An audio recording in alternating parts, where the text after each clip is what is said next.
So, hello everyone, and I'm present again here with another thinker in the series, that is George Herbert Mead. Okay, I'm Mrs. Kalpa Singh, and I'm a senior research fellow in the Department of Sociology in DBS College, Kanpur, working under the supervision of Professor Dr. Rajiv Kumar sir. Okay, let's move ahead and start this thinker. This is the picture of George Herbert Mead.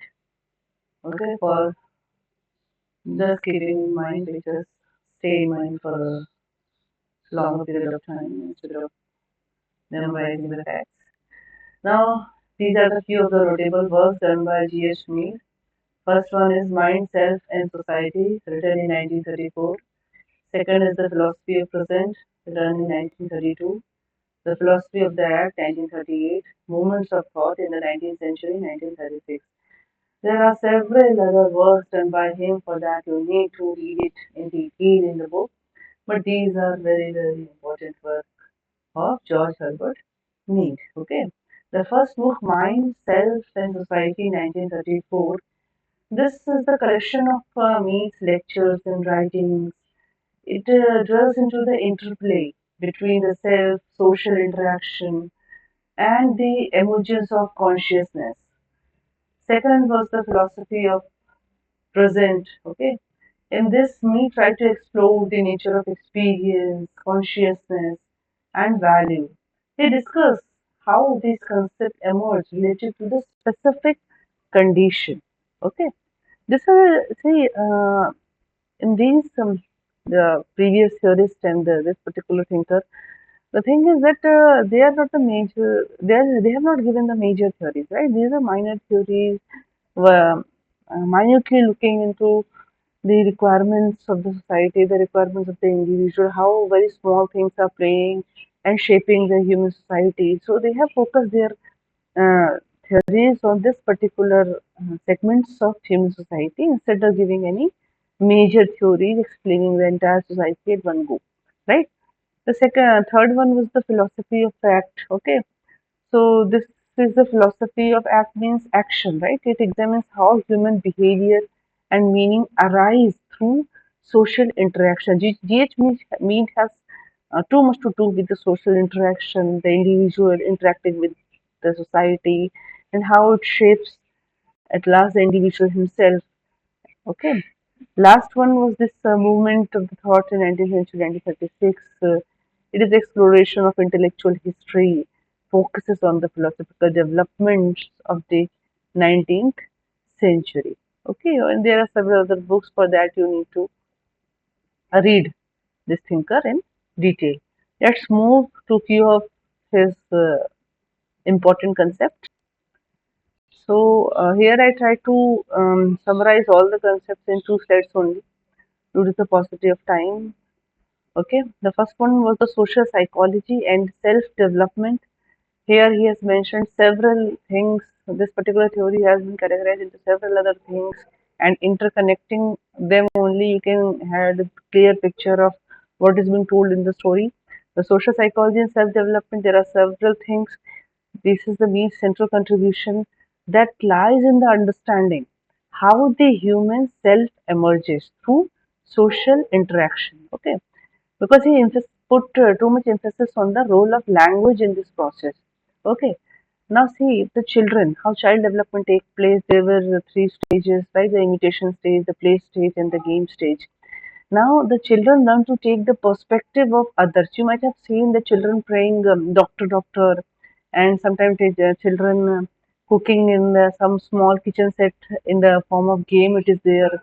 They are cooking food and taking the role of their mother or whoever he see cooking in the house. And similarly, he sometimes act as a teacher, sometimes he act as a student, and uses all the props associated with these particular roles. Okay, so this taking the perspective of others shapes their behavior based on how it affects them. This concept laid the foundation for symbolic interactionism. Okay, now the human self emerges through social interaction, and children similarly take the perspectives of other and they learn. Okay, in imitation they try to imitate their people surrounding them, In play stage also they try to play certain things and know how this particular thing is going to happen, in what way, the processes, the rules. In games they have to maintain the similar kind of thing with their peers, right? They are not age differences but with their peers. Okay, so they have to manage certain emotion, they have to manage certain things and try to adjust with them. And in similar way, the controlled interaction between in this particular stages, the imitation, the play, the game, they learn, they affect their development, and they emerges out from individual, they grow into a social being. Okay, now let's move. Now this is another thing. First, pragmatism and objective relativism. Now this is an American pragmatism because he was a prominent American philosopher who made a significant contribution across various domains. All right. So, meat philosophy can be described as objective relativism. What is objective relativism? Right. So he viewed experiences, life, consciousness, personality, and the various objective properties of nature, and that emerge only under specific condition. Okay, like we cannot digest the grass and cow can digest the grass, right? So there are certain things that is stable, there are certain things considered to be edible to human beings where it is not edible to other species. Similarly, other things that are edible to other species are not considered to be edible to human digestive system. So things are contextual. It is based upon specific context, and you can get the meaning of things based on particular situation only. Okay, you cannot generalize one thing that is valid in particular society exactly replicating the similar thing to other society is not possible. So we need to understand that context play a significant role, okay, in understanding, in development. Right now, objective relativism, there are certain things we should know about it. What are the key aspect of this objective relativism? That is the relativity of experience and meaning. There is a contextual dependence in this. Okay, there are conditions for objectivity. What are those conditions? Under what condition you will see there is an objectivity, right? These are the social interaction, language, the shared symbol, as I mentioned in early slides also, the red light, the red traffic light, and people generally stop there, they understand the meaning, the danger sign. So these symbol and the meaning associated with it are collectively accepted by a group of people or a society in a particular context, right? So this is very important to understand that meaningful symbols allow us to communicate and create shared realities. We can see humans are different from animals in the three particular things of communication, intellect, and language. And by using this, all the three things, the three key things, we can transfer this culture from one generation to other, and it keep on transferring either through this. Written or in vocals, it keep on transferring in the form of myth, in the form of folklore, in the form of religion. But the common underlying thing is that we have collectively accepted its meaning, right? Now, what is the pragmatic approach? Pragmatic means the practical, right? The practical consequences of beliefs and action. Okay. So, objective relativism aligns with the pragmatism, emphasizing the practical consequences.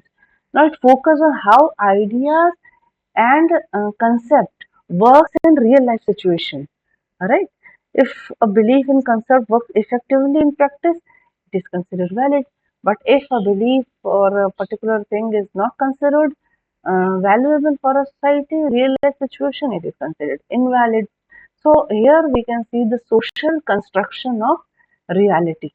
Okay, there is a social construction of reality. Reality is nothing called like natural reality, but the human reality or social reality is constructed by humans only.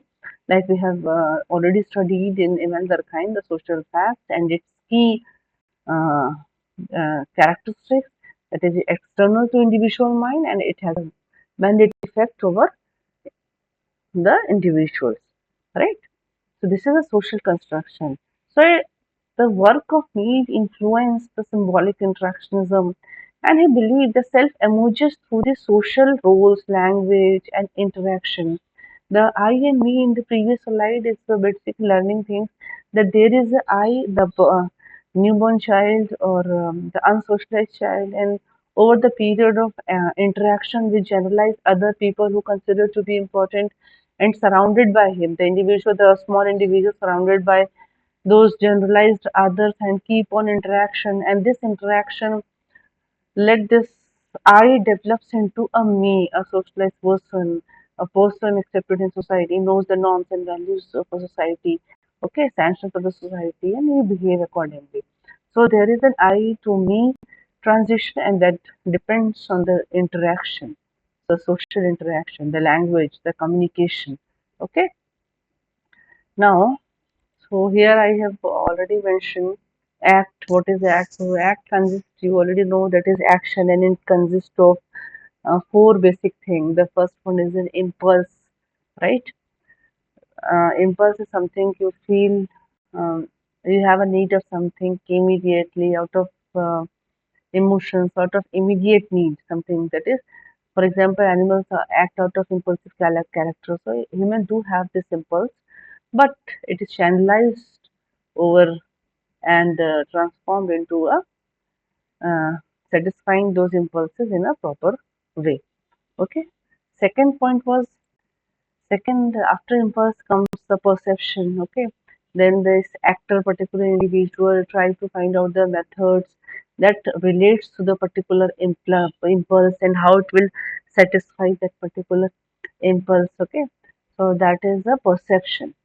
Now the third in this act process is third one is this manipulation that what perceptions he has, what the method he has found to satisfy his impulses, and how he will work on those perceptions and how he will manipulate to get the desired result. Last one is the consummation, right? So he finally acts and completes this entire process of act, right? So this is the impulse, then perception, then manipulation, and the last one was consumption. Okay, consummation, not consumption, consummation. Okay, so following these four particular steps, he finally acts over certain things and satisfy his impulses. So you have seen these particular things are uh, learned over a period of time, and in this entire process of social interaction with other human beings with generalized others, okay, the peoples who are affecting the life of individual, its development to a considerable extent, right? Next was the gesture. Gesture, you already know what is the meaning of gesture. There are two types of gesture. There is a vocal gesture. So gesture can be considered as a symbols also, the significant symbol that holds some meaning in human society, and that meaning is derived over a long period of time and been accepted by the maximum people in a society. Okay, so there are vocal gesture, and one individual start acting towards the stimuli in impulses, and the second individual has a response over it, and particularly using this gesture, the symbol, the languages, right, and ultimately satisfying the action, satisfying the impulses, the first need, right? So this was the gesture. So these gestures become significant over a period of time when practiced by the same individual, and in similar condition they acted on similar basis and used the same gestures, then they become a significant part of symbol as a part of the language. So in entirety, George Herbert Mead, G.H. Mead tried to come up with how this objective relativism work, how this particular I will develop into a socialized me, and what are those significant processes that takes place in between this change from I to transition from I to me, and how this contribute to the development of a child and social psychology. So this was the basic introduction about GH Mead. Now I hope you understood this much. Now you can go back and to your text and read it in detail. That's all I can say. Okay. Thank you so much, and we might meet with the next thing.